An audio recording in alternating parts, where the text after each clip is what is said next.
यार नीट का एग्ज़ाम हो चुका था, अब जो इंतज़ार है वो है रिज़ल्ट का। लेकिन रिज़ल्ट से पहले काफ़ी सारी चीज़ें होंगी, अभी आपकी आंसर की भी आने वाली है। लेकिन उससे पहले ही हमने काफ़ी वीडियोज़ बनाए, उन वीडियोज़ पे आप में से काफ़ी स्टूडेंट्स ने कमेंट किए। तो जो कमेंट्स में मेजॉरिटी सवाल पूछे गए थे, तो आज हमारे साथ हैं अविनाश सर, जो उन सवालों का जवाब देंगे। सर, सबसे पहला सवाल ये है कि जो इस साल नीट का कट ऑफ है, वो क्या जा सकता है? हाई हो सकता है या लो हो सकता है? यार देखिए, अगर मैं बात करूं इस साल की ईयर 2025 की, ऑब्वियस सी बात है अभी हमारे पास रिजल्ट नहीं आया है, तो जो मार्क्स के बेसिस पे बात करूं तो कट ऑफ थोड़ा सा लो जाएगा। अब स्पेक्यूलेशन ये है कि कितना लो जाएगा, तो ऑब्वियस सी बात है इसके लिए रिजल्ट का वेट करना पड़ेगा। लेकिन आपको और एज अ पेरेंट को भी ये चीज़ याद रखनी पड़ेगी कि एडमिशन जो होगा वो आपके आपके मार्क्स पे नहीं मिलने वाला, वो आपकी रैंक पे मिलेगा। तो रैंकिंग की अगर बात करूँ तो ज़्यादा डिफरेंस नहीं आएगा अनलेस सीट्स इंक्रीज होती है तो। सर, तो फिर गवर्नमेंट कॉलेज के लिए कितना एक अपन सेफ स्कोर रखें या कितनी रैंक रखें कि गवर्नमेंट कॉलेज उनको उनके स्टेट में मिल जाएगा? या देखो, अगर मैं रैंक की बात करूं तो एक एवरेज, अगर हम रैंक का डिस्कशन करें तो अगर आप ओपन कैटेगरी को, तो लगभग 25,000 से 26,000 की रैंक पे आपको कॉलेज मिलना चाहिए। फिर अगर ओबीसी ईडब्ल्यूएस के हो तो 26,000 से 28,000 के बीच का रैंक में अगर आपकी है तो ऑप्शन मिल सकता है आपको। एससी कैटेगरी लगभग 1,30,000 और एसटी कैटेगरी लगभग 1,70,000 में आपको एक गवर्नमेंट कॉलेज मिलने के चांसेस है। इसमें बेस्ट ऑप्शन आपको ऑल इंडिया कोटे में मिल सकता है, अदरवाइज आप अपनी स्टेट से ले सकते हो। तो सर, एक और सवाल ये है कि जैसे ही कोई प्राइवेट कॉलेज का नाम सुनता है इंडिया में, तो उसके दिमाग में एक फिगर घूमता है 1 करोड़। 1 करोड़ से नीचे तो कुछ है ही नहीं। तो क्या ये सच्चाई है, क्या इंडिया में कोई सस्ते प्राइवेट कॉलेजेस हैं ही नहीं? ये गलत है। देखो, मैं आपको एक कंसेप्ट समझाता हूँ। जैसे मध्य प्रदेश की बात करें तो मध्य प्रदेश में काफ़ी सारे स्टूडेंट्स को बिल स्कॉलरशिप मिलती है, जिसकी वजह से उनकी जो प्राइवेट कॉलेज की फ़ीस है वो गवर्नमेंट जितनी हो जाती है। महाराष्ट्र की बात करूँ, गुजरात की बात करूँ, वेस्ट बंगाल की बात करूँ, वहाँ पे फ़ीस लगभग 30 लाख 35 लाख होती है। केरला की बात करूँ, लगभग 45 से 50 लाख का बजट जाता है। फिर उसके बाद अगर यूपी, बिहार हुआ, राजस्थान हुआ, डीम्ड यूनिवर्सिटीज़ हुई, लो फीस की बात करूँ तो 60-65 लाख में आपका एजुकेशन हो जाएगा। एमबीबीएस पढ़ के आप अपनी मतलब प्रैक्टिस कर सकते हो। जब बजट जाता है 1 करोड़, वो बजट जाता है जब आप किसी हाई फाई कॉलेज की तरफ जा रहे हो, या फिर एनआरआई कोटे के थ्रू एडमिशन ले रहे हो, या फिर आपके नंबर कम आए हैं और आपके पास ऑप्शंस नहीं बचे, तो फिर जो ऑप्शन बचते हैं वही ऑप्शंस आपको मिलते हैं। तो ऐसा नहीं है, बजट लो भी रहता है, स्टूडेंट्स को पता नहीं होता। तो अगेन, इसके लिए हमने चैनल बनाया हुआ, तो सब्सक्राइब करके रखो। जी। सर, नेक्स्ट सवाल ये है कि एमबीबीएस तो एक हो गया, लेकिन उसके बाद बीडीएस, आयुष, बीएमएस, बीएचएमएस, इन सबको आप एक किस लेवल पे रखेंगे? मतलब सबसे पहले आप किसको प्रेफ़रेंस देना चाहिए, फिर किसको आज के सिनेरियो के हिसाब से?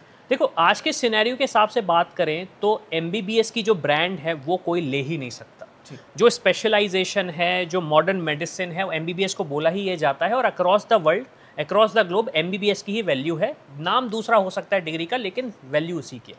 फिर हम बात करें आयुर्वेदा की, बात करें या फिर आयुष कोर्सेज की बात करें, जिसमें होम्योपैथी आती है, आयुर्वेदा आता है, इसको आप सेकंड प्रेफरेंस दे सकते हैं। क्यों? क्योंकि इसमें भी आपके पास मल्टीपल ऑप्शंस हो सकते हैं, स्पेशली अंडर ग्रेजुएशन के बाद।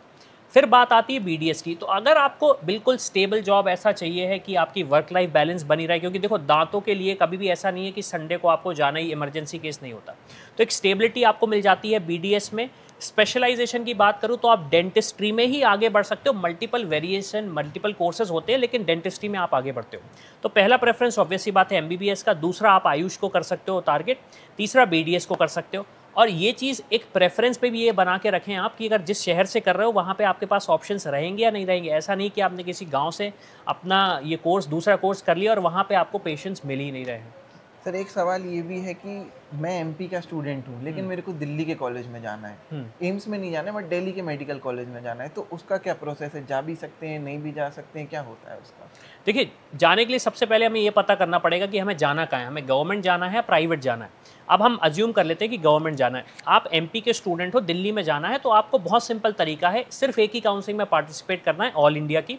अब चाहे दिल्ली जाना हो, महाराष्ट्र के कॉलेज चाहिए हो, तमिलनाडु के चाहिए हो, कर्नाटका, सिर्फ एक काउंसलिंग में पार्टिसिपेट करना है और उसी काउंसलिंग के थ्रू आप ऑल ओवर इंडिया के कॉलेजेस में पार्टिसिपेट कर सकते हो और गवर्नमेंट मेडिकल कॉलेज में एडमिशन ले सकते हो। सर, तो क्या जो अभी काउंसलिंग चलेगी, ये जो सेशन होगा एमबीबीएस का, मतलब जो नीट का सेशन होगा, तो इसमें सीट्स बढ़ने के चांसेस हैं? देखिए, सीट बढ़ने के चांसेस है। न्यूज़ भी आई है, कुछ स्टेट्स में ये बोला जा रहा है कि हो सकता है 10 कॉलेज, 5 कॉलेज, 7 कॉलेज बढ़ जाए इस साल। लास्ट ईयर के जैसे अगर सीट्स बढ़ जाती हैं तो काफ़ी अच्छा होगा। कट ऑफ थोड़ा सा नीचे जाएगा, ज़्यादा नीचे नहीं जाएगा, लेकिन हाँ, सीट्स बढ़ने के चांसेस है। ऑफिशियल अभी कोई नोटिफिकेशन नहीं आया, तो मैं ना तो नंबर बोलूँगा ना स्टेट का नाम बोलूँगा, लेकिन हाँ चांसेस हैं इस साल बढ़ने के सीट्स के। तो सर जब हम वीडियोस बनाते थे पहले, मतलब लास्ट सेशन में, तो काफ़ी बच्चों के कमेंट्स आते थे कि सर आप एमबीबीएस अब्रॉड के बारे में बताइए, अब्रॉड के लिए हमें कन्फ्यूजन है काफ़ी है, तो आपने एक नया सेगमेंट चालू किया कि हम अब्रॉड के बारे में भी गाइडेंस देंगे। तो अभी का सर जो माहौल है, तो एक अगर हम बात करें, कमेंट्स में भी काफ़ी रहता है, तो एक एमबीबीएस अब्रॉड को लेकर डर क्यों है?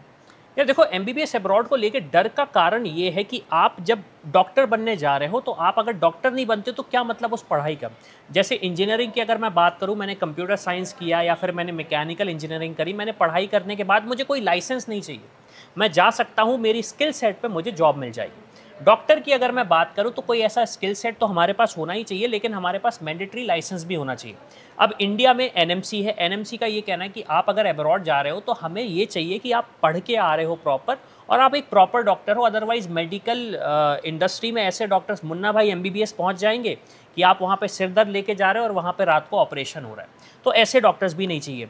तो एनएमसी ने स्ट्रिक्ट गाइडलाइंस दिए हैं, तो अगर आप अब्रॉड जाते हो और उस गाइडलाइंस को फॉलो करते हुए कंट्रीज़ को फॉलो करोगे तो आप डॉक्टर इंडिया में आके बन सकते हो, अदरवाइज इंडिया में आप डॉक्टर नहीं बन सकते। अब इंडिया वापस क्यों आना है, क्योंकि ऑब्वियस सी बात है, उन कंट्रीज़ में अगर आपको ऑप्शन सही समझ में नहीं आते तो एटलीस्ट हम अपने देश तो वापस आ सकते हैं, कम से कम यहाँ पे प्रैक्टिस कर सकते हैं, तो ये होता है। तो यार जो आज के सवाल थे वो तो यहीं पे ख़त्म होते हैं। अब अगर आप चाहते हैं नेक्स्ट वीडियो में आपके सवाल आएँ, तो आप इस वीडियो के नीचे कमेंट कर सकते हैं, या कोई भी डाउट आ रहा है काउंसलिंग से रिलेटेड, कॉलेज से रिलेटेड, कट ऑफ से रिलेटेड, या एमबीबीएस अब्रॉड के बारे में पूछना चाह रहे हो, या जानना चाह रहे हो आपकी रैंक पे कौन से अच्छे कॉलेजेस आपको मिल सकते हैं, तो उसके लिए क्या करना है, प्रोफाइल एनालिसिस फॉर्म कहाँ मिलेगा, डिस्क्रिप्शन में लिंक है, आप जाके चेकआउट कर सकते हैं, या फिर 9111400222 पे आप कॉल करके पूछ भी सकते हैं। बाकी ऐसी इंपॉर्टेंट वीडियोज़ के लिए नीट स्टूडेंट खबरी को सब्सक्राइब कर लीजिए।